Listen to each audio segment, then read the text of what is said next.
Hello, good evening. বিকেলবেলা একটু ঘরে বসেছিলাম, কী করবো, তো একটু বাইরের দিকে বেরোলাম। কুকুর বাচ্চাগুলোকে ডাকতেই দেখলাম সবাই চলে এলো। এবারে ওখানটাই দাঁড়িয়ে থাকবো, এদিকে আর আসবেই না, কারণ এদিকে আমাদের এদিকে একটা অন্য দুটো কুকুর আছে।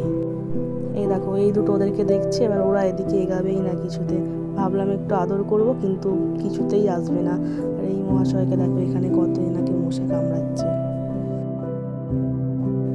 বাইরের কুকুরদের ডেকেছি, ওই জন্য এনারাও ঘুম থেকে উঠে একদম দুজনে চলে এসছে। আর ইনি তো একদম হাত তুলে একদম উপরে দাঁড়িয়ে পড়েছে, ওকে বেরাতেই হবে এবারে। মা বললো নিয়ে যায় একটু। মা এই যে বাঁধছে দেখো না, এবারে ও নিজেই দরজা খুলবে, এই দেখো নিজেই দরজা খুলবে, নিজেই ও বেরাবে, আগে সব কিছু ভেঙে চুরে দিয়ে আগে বেরাবে। পাশে গামলা রাখা ছিল, গামলার জল সব উল্টে দিয়েছে। তো এখন না কী কাণ্ড করছে ও বাইরে বেরিয়ে।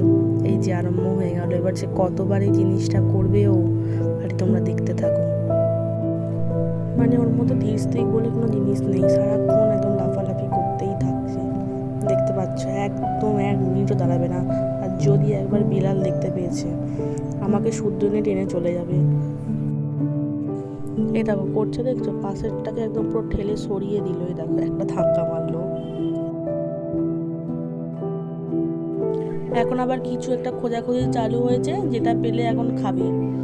মানে ওকে বাইরে নিয়ে বেরাবো কি, কত সারাক্ষণ ওর দিকে আমাকে চোখ দিয়ে রাখতে হবে, যে কি খাচ্ছে কি করছে।